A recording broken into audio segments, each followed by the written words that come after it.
কবিতার নাম শূন্যতা, কলমে মণিমালা চ্যাটার্জি। দেখেছ কি কখনো আকাশ ভালো করে, মন দিয়ে?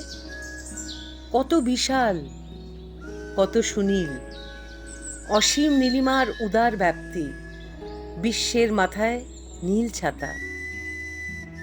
এই অন্তহীন মহাকাশ শূন্যতার এক বিশাল পর্যায়। তার নিজের যেন কিছুই নেই, সম্পূর্ণ রিক্ততা। তবু তার গায়ে আঁকা এ ব্রহ্মাণ্ড, সব জীবন আলেখ্য, এক শূন্য থেকে আরেক শূন্য।